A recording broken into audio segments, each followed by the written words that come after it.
Good morning, everybody. This is Sheree Vejan, co-founder of the Goal Setters Club, author of the 2017 Goals Journal. Should have had that ready. If you don't have your copy, get your copy on my website, ShereeVejan.com. Welcome to Coffee and Crayons, our virtual meeting place for adults to have conversations about childhood dreams. And our goal is to break this year down 1 week at a time. We are also recording for the audio for our Coffee and Crayons podcast, so you'll be able to rewatch the video or listen to it on the podcast. So if this is your first time joining us, make sure you grab your copy of the 2017 Goals Journal by Sheree Vejan, available on my website.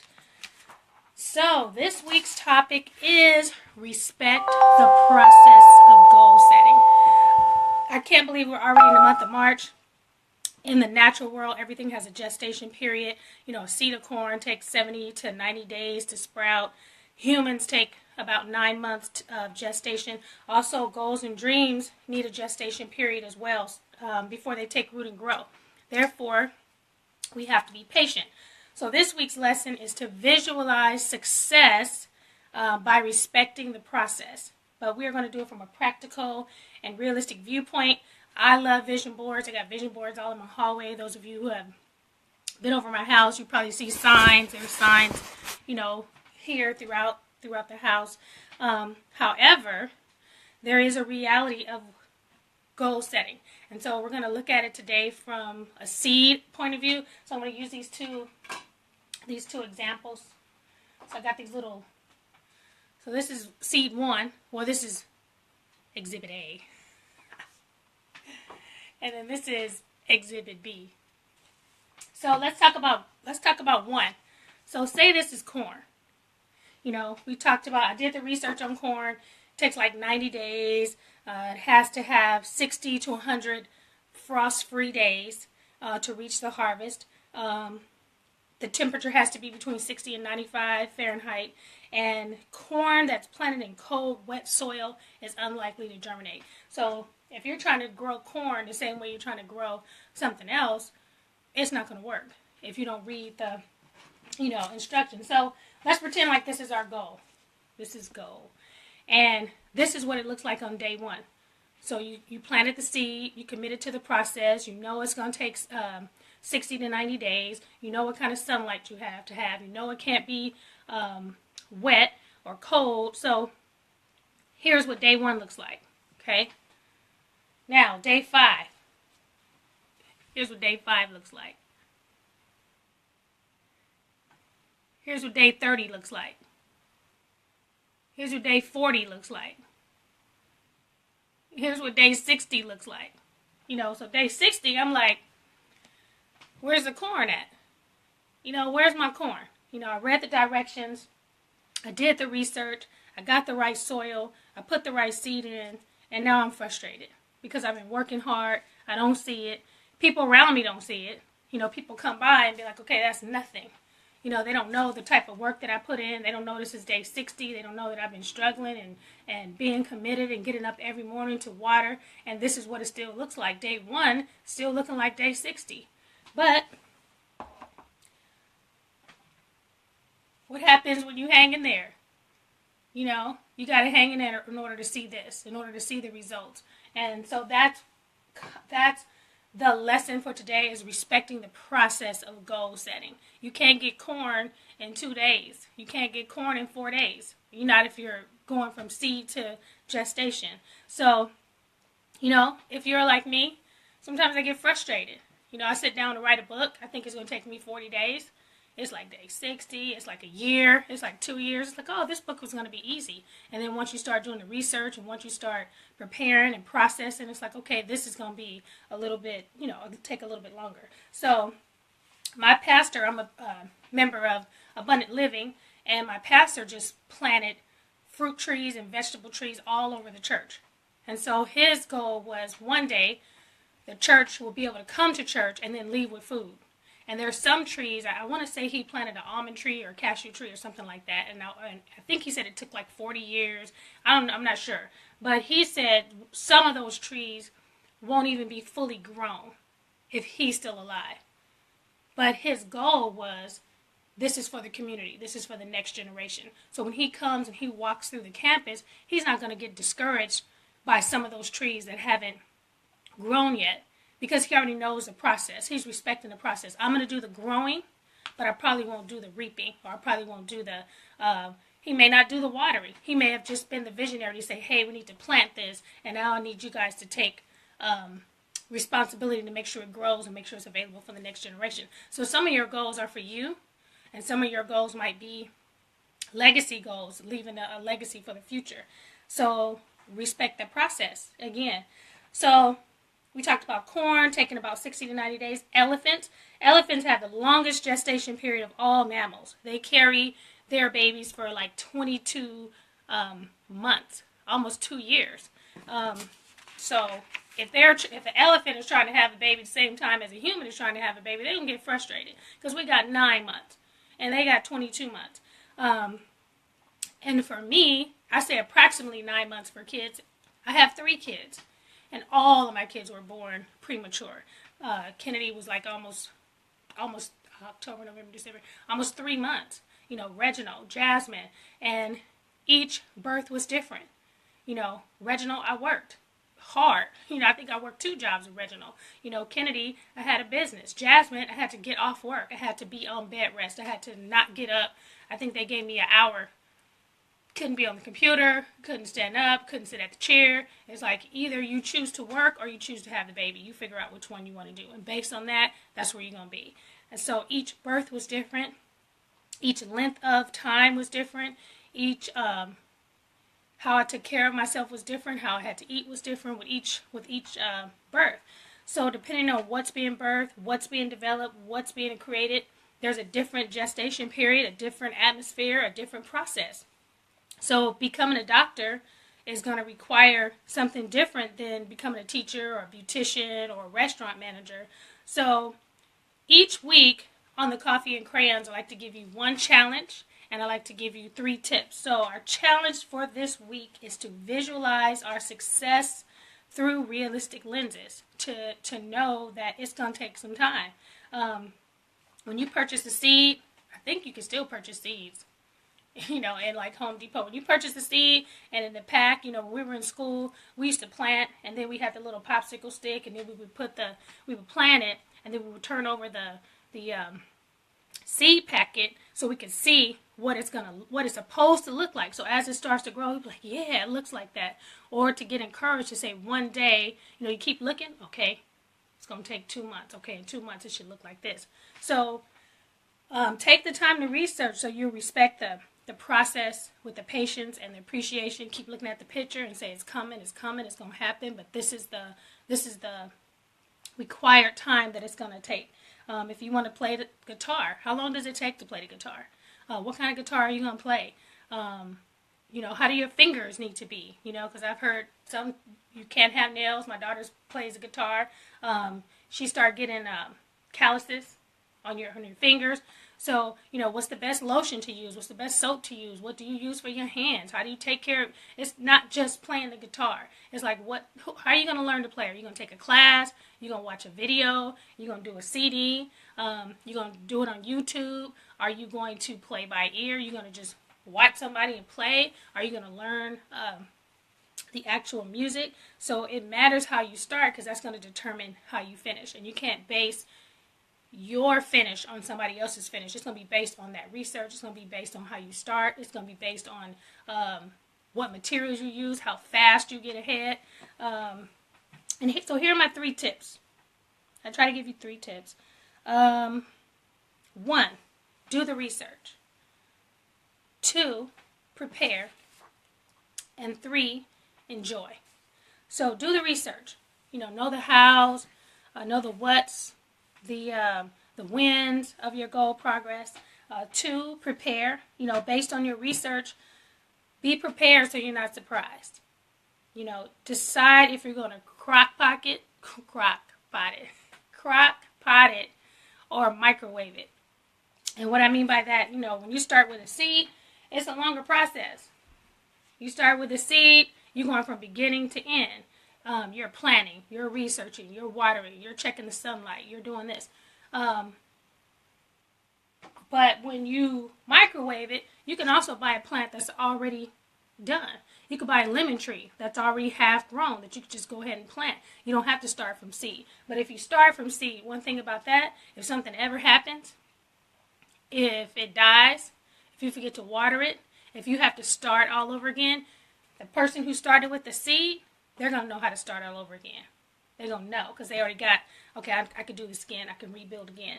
So if you're going to crock pot it, it takes a minute, but it's going to be good. You know, when you put that meat in the crock pot, it's falling off the bone. The season is in there. You know, you put it in, you go to work, you come back, and you come home, the whole house is smelling. You got the meat good. All you got to do is pull it out, add your potatoes. You know, microwave, same thing. It's still going to be ready when you get home. You pull it out, you put it in the microwave, you pull it back out. But you got a whole bunch of other stuff you're dealing with, radiation or things like that. So sometimes you have to microwave it.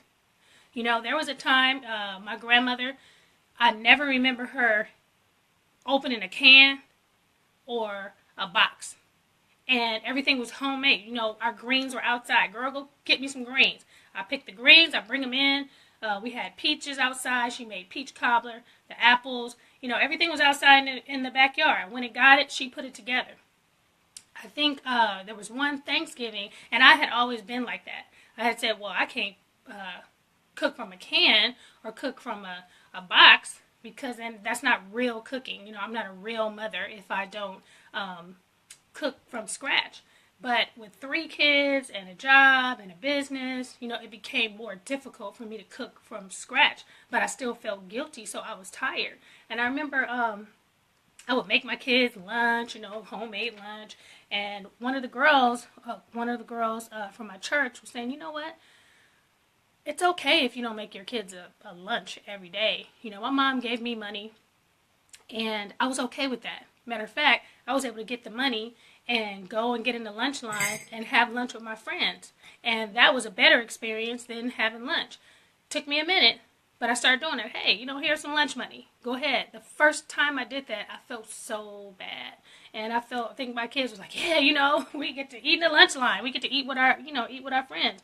So sometimes microwaving is okay, or it's appropriate. I felt like I remember when I was with my grandmother and she saw me pull out a box to make cornbread, and she was like, that ain't no real cornbread. You can't be giving your family. No, my family loves the cornbread like this. So, and it allowed me to spend less time in the kitchen and more time with them actually sitting down eating the cornbread instead of spending so much time preparing it. So you decide whether you're going to do the crock pot or whether you're going to do the microwave, and sometimes it is appropriate to do microwave. So, number 3, enjoy the fruits of your labor and celebrate success. I think some of us who are perfectionists, it's really hard for us to say, hey, I accomplished this, I achieved this, let me celebrate. Because either you're not satisfied, you barely got it out, it wasn't exactly how you wanted, so now you just went from that thing to the next thing. Spend time enjoying the fruits of your labor. You waited 60 to 90 days for the corn. Eat it. Put some butter on it. You know, get you some seasoning. Don't be like, oh, this corn, you know, I could have had some more, or I should have planted 2. I mean, we immediately go into the excuses of why and how it should have been better, could have been better corn. Enjoy the corn, eat it, share it, have fun, and then start growing again. So another thing you can do, you can set a mark that's similar to your goal. So if your goal takes 1 year, get a 1-year calendar.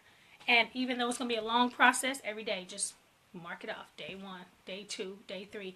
Yeah, it's going to be a long 1-year process, but sometimes that helps you to say, hey, this is going to be 1 year. It's okay, right? Write yourself a quote every day of the year.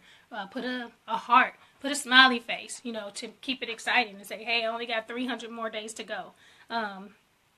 If you're going to college, you know, we were talking about the bamboo tree. I was doing a little research on that. And from what I read, it takes 4 years for a bamboo tree to break ground. So that means after you plant it, after you water it, after you put it in the right sunlight, after you take care of it, and you still have to take care of it, it doesn't even appear to be growing until year 4. So if you're going to college for 4 years, hey, plant a bamboo tree. Keep watering it. Study, water, study, water, study, water. By the time it breaks ground, you know, you're on the same time frame as the bamboo tree. And then I heard that once it breaks around, it's like fully grown in 5 weeks, something like that. So I hope this segment has helped you. I know I talk kind of fast. I hope that you have a successful week. I'm going to give you guys a couple of resources. There is a free worksheet that goes with each video. You can download this for free. It should be available on the website, and I'll also post it on the link. So this one is Respect the Process. And the worksheet is like, this month I'm focused on, this week I'm reading, and this week's resources. So this month, in the VIP Goal Setters group, we're focused on, so each month we focus on a particular goal category.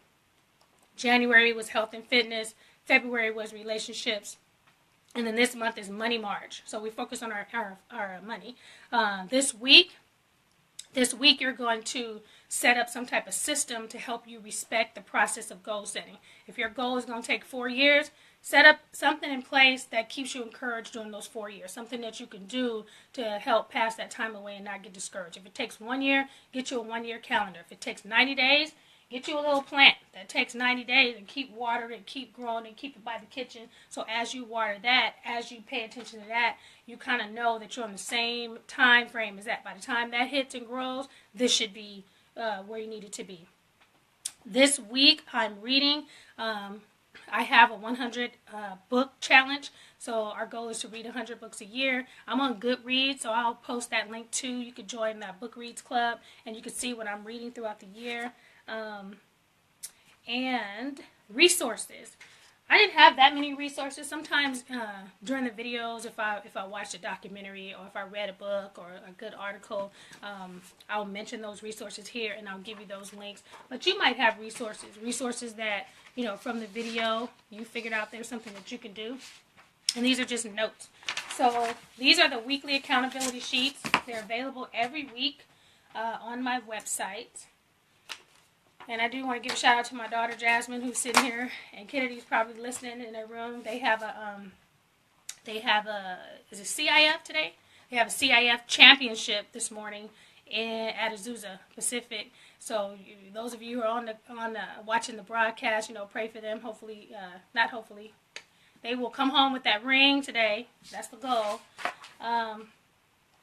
Lastly, I believe that goal setters are planners. So I like to keep you updated on holidays and special events. So March 12th is Daylight Saving Time. March 17th, St. Patrick's Day. March 20th is the first day of spring. Cannot believe that it's the first day of spring. And April, one of my favorites, is National Poetry Month. Maybe I can do a poetry video. So last year we did 30 days of poetry with Sheree Vejan, and I just kind of posted up a poem, every day for that month. Maybe we'll do some live poetry for the month of April. So April 9th, Palm Sunday. April 14th, Good Friday. April 15th, Tax Day, Lord. April 16th, Easter. And then the 22nd is Earth Day. Questions. There's nobody on yet, so hopefully it's Saturday morning. That's at 6 o'clock. Nobody want to get up on Saturday at 6 o'clock. But if you're watching the broadcast later, be sure to list your questions, or if you have any questions, I'll answer them throughout the week. Something else I want to tell you. Oh, something else we're doing. We got a little sidetracked yesterday, but we're back on it. We've been doing a 30-day prayer, intentional prayer, and journaling challenge using the coffee crayons and candlelight journal. So just each week being intentional about prayer, and inside your journal, if you have this already, it's like starting a day by being thankful. Your answer prayers has already been answered. Prayer request, what you believe about the prayer request, who you need to forgive. I'm struggling with that. And then today, who you're praying for, not just your prayer request, but who are you praying for as you're, asking for your prayers to be answered. So again, I'm Sheree Vejan, author of the 2017 Goals Journal. If you don't have a copy, get your copy today, right here. This will probably be the last year for the yearly Goals Journal. This has been our 6th year in print. Not sure if we're going to do a 2018. I will keep you updated on that. So get your copy of the 2017 Goals Journal if you don't have one. And if you need more support, you could join our goal setting group, our VIP goal setting group on Facebook. And share the video with your friends and family, especially those who are struggling. We've heard so many times the struggle is real, the struggle is real. And I used to hate that. The struggle is real, the struggle is real. But the struggle is real. Sometimes the struggle is real. Sometimes there's no struggle. But when there is a struggle, it's real. And the best way to overcome is to first understand the process. You cannot be a doctor. Well, you can't be a doctor in 20 days. It's going to take a minute. So if that's your goal, don't get discouraged by the time, because that's the time that it takes. So yes, the struggle is real, but you can overcome it when you have a plan, when you have a system, when you have a support team. So stay encouraged. Share this video with your friends. Invest in the 2017 Goals Journal, and have an awesome Saturday.